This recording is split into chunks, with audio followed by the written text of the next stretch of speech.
I've been staring at this screenshot on my phone for the last 20 minutes. It's just a number. It says 0.1. But honestly, my hands are actually shaking a little bit. I clicked the Submit Payment button on my banking app, watched the little processing wheel spin for what felt like an eternity, and then it just disappeared. The balance went to zero. I even refreshed the app 3 times just to make sure it wasn't a glitch. I didn't think I would cry over paying off a credit card, especially just a small one, but the weight that just lifted off my chest is indescribable. This is my real-time journey, not expert advice. Here is exactly what happened. To be real with you, looking at the big picture, this victory is a tiny drop in a very, very large bucket. My total debt mountain is honestly terrifying. It's sitting at over $42,000. Seeing that number usually makes me want to throw up. It's a number that wakes me up at 3 a.m. It's the reason I feel a pit in my stomach when I see friends buying houses or going on nice vacations. But today, for the first time in forever, I have one less creditor on that list. I just paid off my smallest credit card balance in full. It was $850. I know. When you owe 42 grand, 800 bucks sounds like a rounding error. It sounds like nothing. But for me, that $850 felt like a 50-pound weight strapped to my back. It was the principle of it. I've spent so much time feeling paralyzed by the massive $42,000 figure. I used to look at the total sum and just want to curl up in a ball and ignore it because it felt impossible. It felt like I was trying to drain a swimming pool with a straw. But sticking to this 1% philosophy, just focusing on the smallest, most manageable piece of the puzzle, actually worked. I didn't try to solve the whole $42,000 problem this month. I mentally blocked out the student loans and the car note. I just focused on this one singular enemy, the store card. The one with the ridiculous interest rate that I got just to save 10% on a purchase I can't even remember making. The crazy thing is the relief. It's not just financial, it's physical. I feel lighter, but I also feel a little bit stupid looking back at how I got into this hole in the first place. Because while clicking that pay button felt amazing, remembering how I racked up that balance is, well, it's embarrassing. And I think it's important we talk about that part too. It wasn't an emergency. It wasn't a tragedy. It was just me, sleepwalking through my finances. Let's be real about where that $850 came from. It wasn't one big necessary purchase. If I look back at the statements, which I forced myself to do this morning, it was just lifestyle creep. It was the definition of death by 1,000 cuts. It was a $40 dinner here because I was too lazy to cook, a $20 subscription there that I forgot to cancel, a random sale on clothes I didn't need but felt like I deserved after a hard week. I was literally paying the bank 24% interest just to eat takeout food I consumed 6 months ago. That makes me feel sick to my stomach. I was financing a lifestyle I couldn't afford, $20 at a time. But here is the crazy part, and the part I really want to emphasize. I didn't chip away at this slowly for months. I got angry. I looked at my $42,000 total and realized if I kept going at my normal, passive pace, I'd be in debt until I'm old. So I decided to sprint. I cleared this $850 in just under 4 weeks. It was intense, it was messy, and honestly, it was kind of miserable. But it worked. Week 1 was just triage. I stopped the bleeding, I looked at the balance, $850, and I looked at my bank account, which had almost nothing. I had to get creative. I went through my closet and found an old pair of headphones and a computer monitor I hadn't used in 2 years. I listed them on a marketplace app.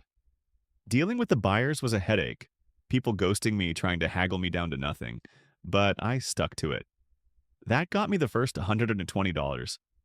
I threw it immediately at the debt. I didn't wait. I didn't let it sit in my checking account where I might accidentally spend it on a coffee. Week 2 was the hardest.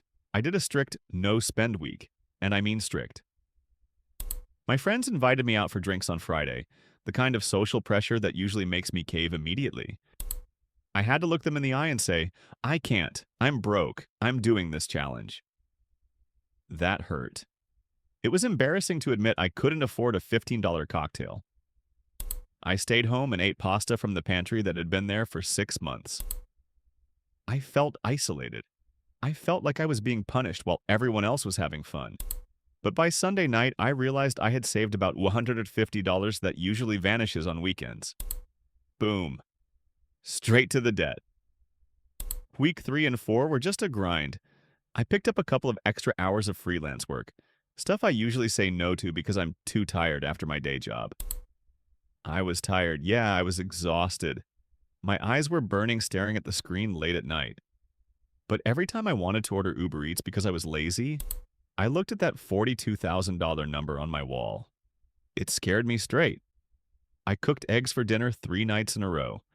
I canceled 2 streaming subscriptions that I realized I wasn't even watching. It wasn't a straight line of success. There was a moment in week 3 where I almost caved and bought a video game that was on sale. I had it in my cart, I was stressed from the extra work, and I desperately wanted that dopamine hit of buying something new. But I forced myself to close the browser. That was the hardest $60 I didn't spend. The math implies this was easy, $200 here, $200 there. But the reality was staring at my ceiling at 2 a.m., wondering if this 1% journey is worth the sacrifice. Wondering if I'm missing out on life just to change a number on a screen. But then this morning happened. I scraped together the last paycheck surplus, combined it with the hustle money, and killed the balance. It took 26 days. So, what is the 1% lesson here? Why does paying off $850 matter when I still have over $41,000 left to go? Why celebrate a molehill when you're standing at the bottom of Everest? The lesson is that intensity works. For years, I treated my debt like a pet. I fed it minimum payments, I coexisted with it. I let that $42,000 hang over me like a dark cloud while I continued to live my life, pretending everything was fine. But these last 4 weeks taught me that when I actually get focused, when I get singular and obsessive about just one thing, I can move mountains, or at least I can move small hills. The 1% rule isn't always about slow and steady. Sometimes the 1% change is shifting your mindset from passive to aggressive. I proved to myself that I can live without the takeout, without the new gadgets, and without the expensive weekends. And honestly, I survived. I'm fine. The world didn't end because I ate eggs for dinner and didn't go to the bar. Here is the plan for tomorrow. I am not taking a break. I am not celebrating by spending money. That intensity I found in the last 3 weeks, I'm pointing it directly at debt number 2. It's a personal loan sitting at about $2,300. Now that the credit card is gone, I can take the money I was throwing at it, plus this new hustle muscle I've built, and attack the next one. This is the snowball effect in real life. It's not just about the math. It's about the behavior. I'm still deep in the hole. $41,000 is a scary place to be. It's going to take a long time to dig out of this. But for the first time, I don't feel helpless. I feel dangerous. I feel like this debt should be scared of me, not the other way around. I've tasted blood in the water now. I know I can kill these debts. My 1% mission for tomorrow is to take the momentum from this win and set up an automatic transfer to my next debt, specifically increasing it by just 1% of my income. I'm not letting off the gas. What is your 1% step? Can you challenge yourself to a no-spend day tomorrow? Just one day. See if you can keep your wallet closed for 24 hours. Let me know if you're in. I am not a financial expert or advisor. This content is for documenting my personal journey and for entertainment purposes only.